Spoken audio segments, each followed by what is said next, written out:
நேரில் இன்னைக்கு நம்ம வந்து பார்க்க போகிறது ஆல் மூவிஸ் ஒரு common update all India pan India பேசிஸில் என்னென்ன மூவிஸ்லாம் வருதுன்னு சொல்லிட்டு என்னென்ன அப்டேட் ஷூட்டிங் அப்டேட் அதெல்லாம் பற்றி பார்க்க போகிறோம். இது வரைக்கும் உங்களோட பேர் ஆதரவு தந்ததுக்கு ரொம்ப நன்றி. நான் போகிறது ரொம்ப லெஸ்ஸான வீடியோஸ் தான் இருந்தாலும் எனக்குன்னு ஒரு தனி வியூஸ் இருக்கிறாங்களா அது வந்து நினச்சி நான் ரொம்ப சந்தோஷப்பட்டு இந்த வீடியோஸ் போடுறேன். ஸோ வாங்க இந்த அப்டேட்குள்ளே போகும். ஸோ அப்டேட் அப்படின்னு சொல்லி பார்த்தோம்னு வச்சுக்கோங்களேன்.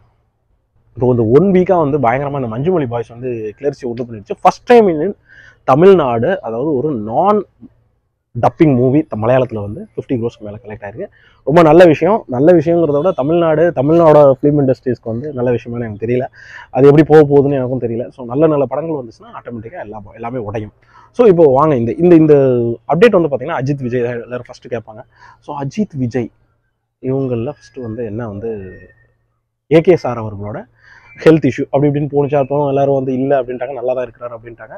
அதை உடைக்கிறதுக்காக அஜித் குமார் வந்து இந்த ஆதிக் ரவிச்சந்திரனோட AK62 வந்து விடாமுயற்சி. AK63 வந்து குட் பேட் அக்லின்னு சொல்லிட்டு ஒரு வியாழக்கிழமை சென்டிமெண்ட்டில் வியாழக்கிழமை ரிலீஸ் ஆச்சு ஆஸ் யூஷுவல்.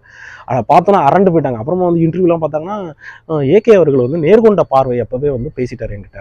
அப்போவே முடிவாயிடுச்சு இந்த படம் மார்க் ஆண்டனி ஹிட் ஆனாலும் சரி ஹிட் ஆகலனாலும் சரி. ஏன்னா அந்த நம்பிக்கை, அந்த ட்ரஸ்ட் இருக்குது பார்த்தீங்களா, அந்த டேரக்டருக்கும் அவருக்கும் அந்த ட்ரஸ்ட் ஓடணும். அப்புறம் நிறைய இப்போ நியூஸ் வேறு வருது, இந்த மகிழ் திருமணிக்கும் அவருக்குமே வந்து ட்ரஸ்ட் இல்லை, இப்போ ஒரு கனெக்ஷன் இல்லை, அதனால தான் உடஞ்சி போச்சு. ஸோ நிறைய நெகட்டிவ் பார்த்தாச்சுங்க. அதனால் நெகட்டிவிட்டியே நிறையா போயிட்டுருக்கு. இப்போ யூடியூப் திறந்தாலே நெகட்டிவிட்டி. அதனால தான் ரொம்ப கலெக்டடாக ஒரு உண்மையாகவே நியூஸ் என்ன தெரிஞ்சதுன்னா அவ்வளோதான் கொடுக்கணும் அப்படின்னு சொல்லிட்டு. அப்புறம் கோட் உங்களுக்கே தெரியும், பயங்கர ரொம்ப கஷ்டப்பட்டு எடுத்துகிட்டு இருக்காங்க. நிறைய ஏஐ ஒர்க் அதில் இருக்குது அப்படிங்கிற மாதிரி சொல்கிறாங்க. ஸோ ஏஐ ஒர்க்னா மேபி சில பேரை வந்து செத்தவங்களை கொண்டு வந்து உயிரோட கொண்டு வருவாங்க. அப்புறம் இன்னொரு சின்ன விஜய் வராருன்னு சொல்கிறாங்க. ஸோ நிறைய மியூசிக் ஒர்க் நிறையா போயிட்டுருக்கு, நிறைய ஏஐ ஒர்க் போயிட்டுருக்கு, விஷுவல் ஒர்க்ஸ்னு அதெல்லாம் போயிட்டுருக்கு.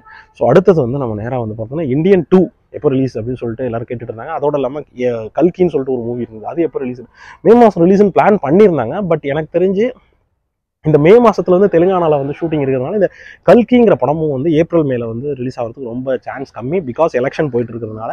ஸோ எலெக்ஷன் அறிவிப்பு அது இதுன்னு சொல்லிட்டு நிறைய இருக்கும். அதனால் அந்த நேரத்தில் வந்து ரிலீஸ் ஆகிறதுக்கு கொஞ்சம் தாமதமாகுதுன்னு நினைக்கிறேன். அதே மாதிரி இந்தியன் 2வும் எலெக்ஷன் முடிஞ்சு தான் ரிலீஸ் ஆகும். ஏன்னா அவரும் ஒரு பார்ட் ஆஃப் த எலெக்ஷன் அப்படின்னு நினைக்கிறேன் நானும். ஸோ அதனால் அந்த 2 படங்கள் வந்து போகுது. இதில் வேற நம்ம சியான் அவர்களின் தங்கலான் வேற வெயிட்டிங்கில் இருக்குது.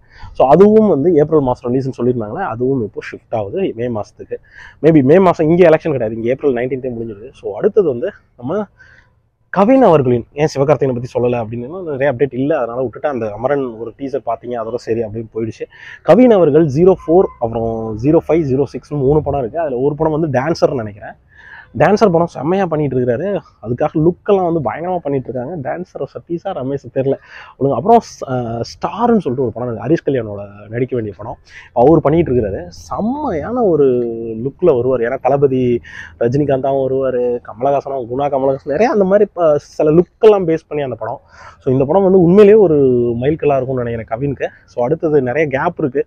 அஜித் விஜய் வந்து கொஞ்சம் கேப் விட்டதுனால ஸோ அந்த கேப் அடைக்கிறதுக்கு யாராச்சும் ஒரு பெரிய ஹீரோ வரணும்ல. அடுத்து சிவகார்த்திகேயன் இருக்கிறாரு, பட் இருந்தாலும் அவரே ஒரு ஆளால் நிறைய படங்கள் நடிக்க முடியாது. அந்த கேப்பை ஃபில் பண்ணுறதுக்கு இந்த கவின் வந்துட்டாருன்னு நினைக்கிறேன்.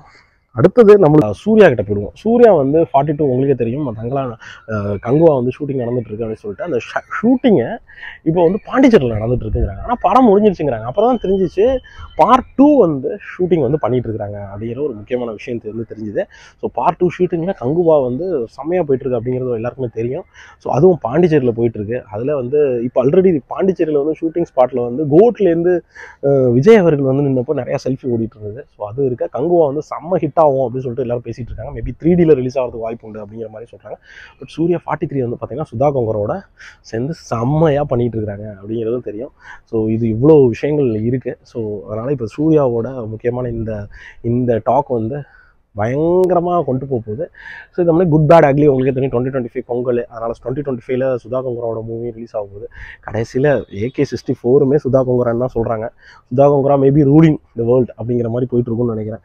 ஸோ எல்லாமே இருக்க இவ்வளவு படங்கள் வந்துட்டு இருக்கு. கொஞ்சம் தமிழ் படங்கள் இந்த வாரம் கொஞ்சம் கம்மி. மேபி இந்த ஜே பேபி, காடு வெட்டி அப்படிங்கிற படங்கள் தான் இருக்குது. ஸோ அதனால் நான் தமிழ் படங்கள் பார்க்காம ஹிந்தி படம் பார்த்துட்டு ரிவ்யூ போட ஆரம்பிச்சிட்டேன். ஷைத்தான் போட தாண்டி போட்டேன், பட் மைக் ஒர்க் ஆகலை. So sorry for that guys.